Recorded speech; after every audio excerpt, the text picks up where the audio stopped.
kan zo puron chu ka chana kan lo chu dip ta a chuan hi sa sang khat kan til dona hi ka chhum min phota kan pot somang tuna chuan kan puron bawl torte kan lo bawl tonga hi purun ani a sati ani a cho kan til dona chuan marcha chi soda mo sa nen tuna chuan cho kan til tur kha kan lo til tonga chuan purun chuan sati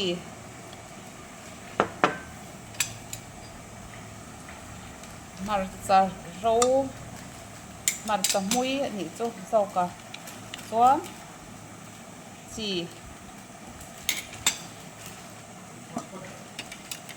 soda kan lo tilanga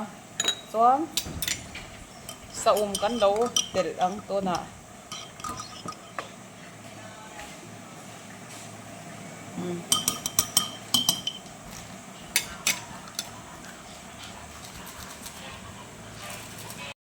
thuka kan lo chuang anga asat lo chuanin a mix hi fu theilawa hi Bawngsa tui kha ania a bol nan kan mang don ani tiyan kan chuang sata a sati kan chhum na tui kha ka leita ni tiyan a tel tur chu kan tel hit to a kwan sur mai bol hi a phon me lo hi chuanin a tui thei vak lo ani a phon sia hi chuan a in nil ta kan thil tel ho kha a tui don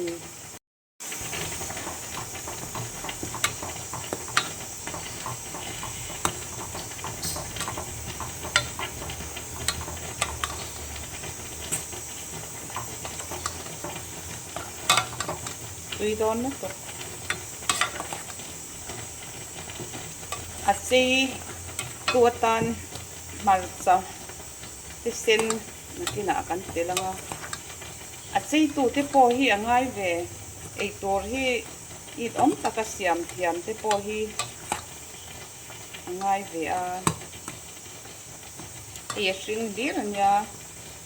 a sen na lo tel khan enge ati moya e ati chak om ta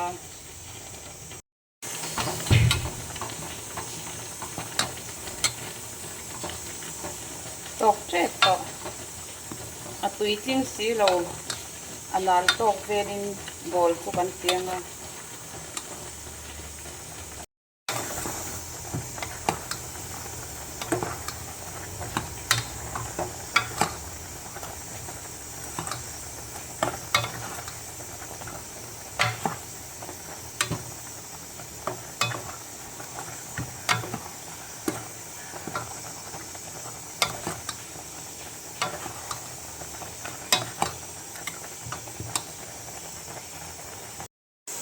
lo to don to a marcha chei tu tor temte an telanga punga sia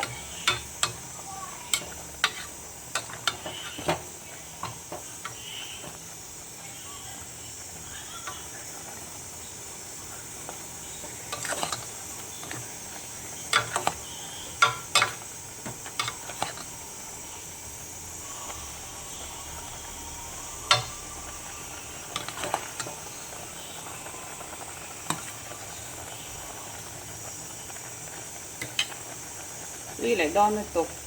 tôi là choan căn đủ tóc tỏng căn purun bol cho căn lâu dầu ta cái channel te mình lâu en saka video te mình lâu en sak tu zong zong chung à lom thu ka soya subscribe te like te share te mình lâu pezel thin tu te chung à hian ka lom me ma kei ma po e khang te khan min ti phura adang han siam le zel te hi min ti cha ka in chunga lom thu ka soi mol mol ani lo siam ve ro sati le purun mo e cha chhum อันเนมลายเดียวเตะค่ะกันเตะบกะตุยเอ็มอันนี้